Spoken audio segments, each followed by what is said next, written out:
Hi everyone, like I promised, I am here live to demonstrate and elaborate on the last two tips. If you didn't get a chance to see them, that's okay.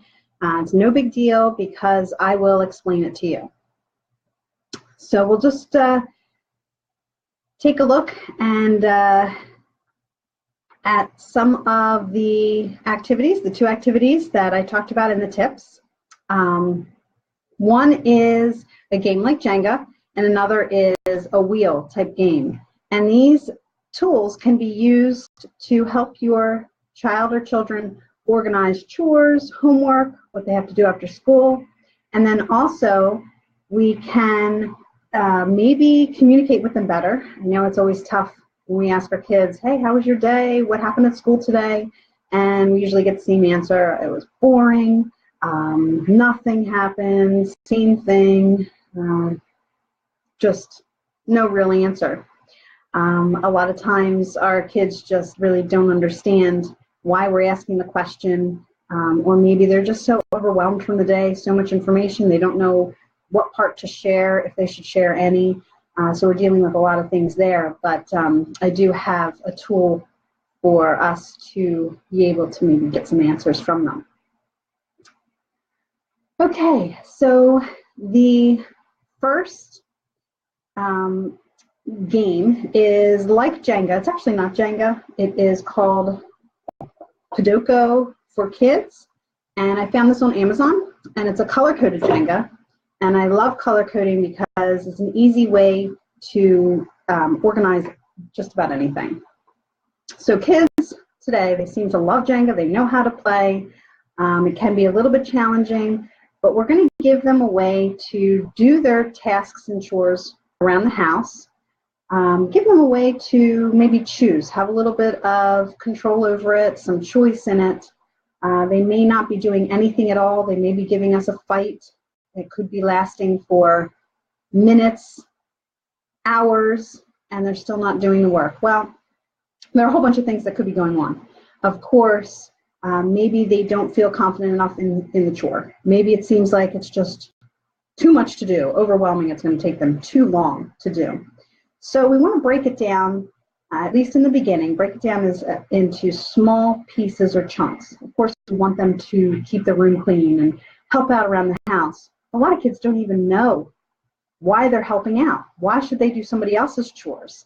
And that's something that we can explain to them too, help them understand that this is, a house that everybody's sharing, everybody helps each other, otherwise mom has to do everything or dad has to do everything, and it's just part of being part of the family in the household.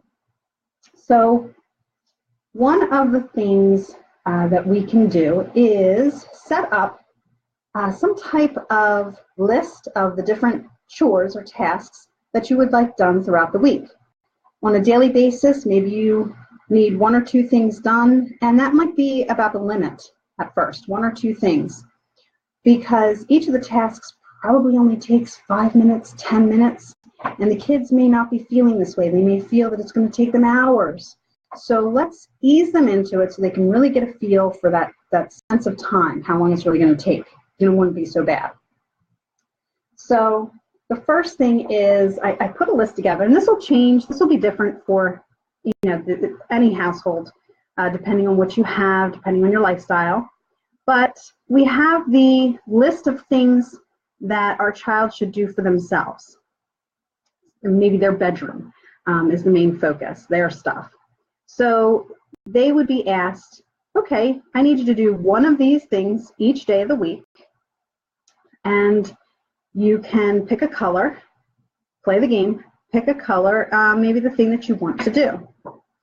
So here, I may not be very good at Jenga, but I'm going to try to find one that's easy. Okay, this yellow one. So yellow is organize and line up shoes. This is something big in my household, so that's why I have it on this list. So the child needs to go over and organize and line up their shoes. Maybe put them in their own closet. The ones that need to go in the basement need to go there, but that needs to be done.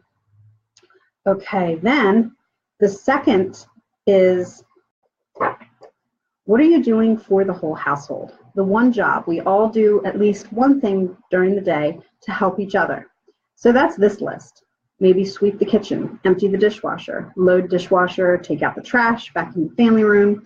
And this could be, of course, it's kind of like a choice, but each of these need to be done throughout the week. So let's see. I would like to maybe load the dishwasher today. So I'm going to, oh, and it looks like I do get a green. So I get that. This can be done throughout the week. Now, it's up to you whether or not you want to rebuild the game every day or if you want to let it go. Now, this is a little more challenging because if you let it go, then the kids will really have to think about and try to plan for the week. And this will help their executive skills. Okay, what do I want to do when? What's the easiest to do, the hardest to do? Some will take all the easy tasks first, and then at the end of the week, they'll have the harder tasks. Well, it's a learning process.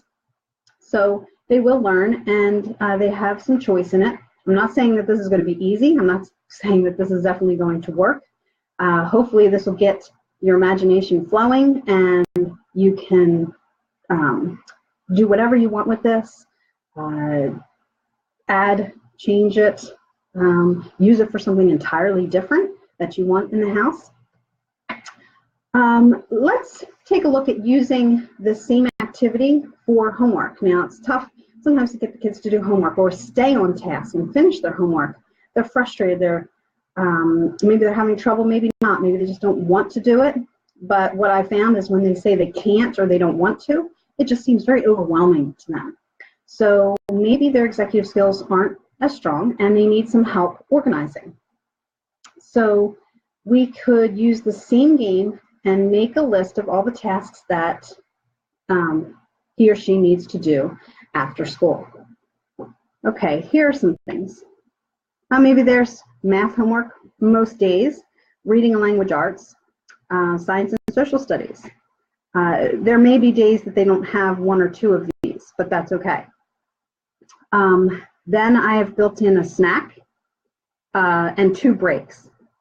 So the way we're going to use this is more to build a schedule. So here, okay, let's see, maybe when they first come home, they just want a snack. Well, let's see if we can pull that. They're going to help build their schedule. So they're going to choose, let's see, snack. Oh, yes, okay, I get a snack today first. Then maybe I want to do math and get that out of the way. Math looks like purple, so I have to find a purple, which looks like I'm getting pretty slim here. So here I'm building the schedule. First I'm going to have a snack, then I'm going to do math. Then I might want a break. So I can take either a green or a red for break.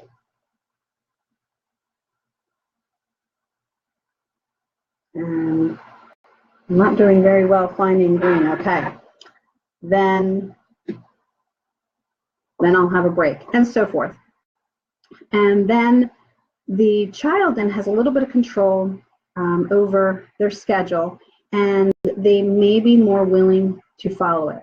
This isn't always easy. Of course, again, this could be something that takes a while to kind of get into. Just ideas, and like I said, all kinds of things you can use with this fun little game.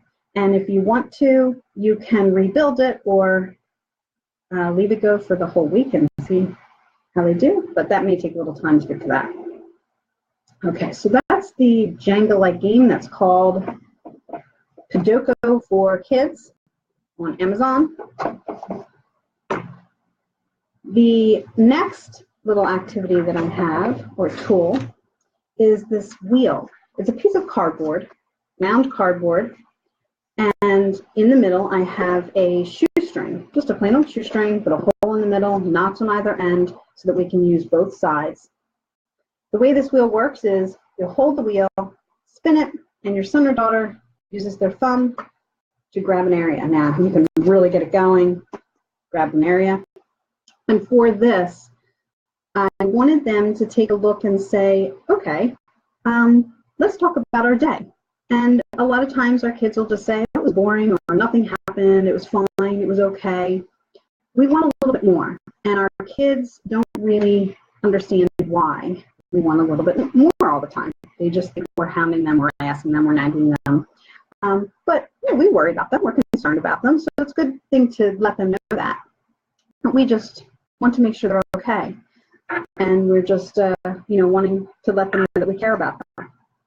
So you will spin the wheel, and they can thumb an area, and you can put as many ideas on this as you want, but I thumbed smile, so what made you smile today might be the question. Not how was your day or what happened today, because so many things happen. The school day is pretty long. A lot of things happen. It may be kind of overwhelming, the question, how was your day? Because so many things happen. Maybe it's not very organized at this point in the day, and the child just doesn't know what to say or what you want to hear, or even how to pinpoint one thing. You can have what was one good thing that happened today? What was one positive thing? What was something that made you laugh? Then on the back I have the more difficult, maybe not so great things sometimes that happen. And again, spin it, they would thumb it. What's something that was different today? What was challenging? What happened that was unexpected? Somebody do something unexpected. These can be changed. You can change them up. You can have as many as you want. I would only ask maybe one a day, maybe even every couple of days, until we understand a little bit more. Now, this can also be used. This is a great tool if your son or daughter is learning about the zones of regulation in school, or using a 5-point scale to talk about stress levels, size of the problem. This can be used for that as well. We have 3 of the colors for the zones: blue, green, and yellow. And then you can just add the colors. And of course, you wouldn't want the words, but you just add the colors that you need. And again, spin it and maybe ask him, oh, were you in the red zone today? How did you feel in the red zone? Or what happened while you were in the red zone? Or what happened when you were in the blue zone? And you can talk about it a little bit like that. Again, 5-point scale. The incredible 5-point scale is great for stress and feelings, and talking about maybe what kind of situation we were in for the day. This helps promote communication between you and your son or daughter or children. Both tools, really. It's a communication. And one thing that I would definitely keep in mind is that always validate their feelings. They have a tough time probably expressing what is going on in their life or how they might be feeling, so we're going to help them. And we just want a little bit of information from them. So we want to validate their feelings. If they talk about something that was challenging or different at school, and we don't really feel like it's that big of a deal, let them know, hey, yeah, I understand. Let them feel that they can talk to you about it, they can trust you, and it will open the lines of communication. If you have any questions, just type them in the comments, and I'll try to get back to you, or at least I'll try to get back to the comments. But hopefully some of these tools will help, and get back to me with any ideas. That would be great too, share some ideas. If you have different ways of using these tools, that'd be wonderful. Share them, get them out there, let people know, and hopefully it starts to work. Thanks for stopping in, and I will see you soon.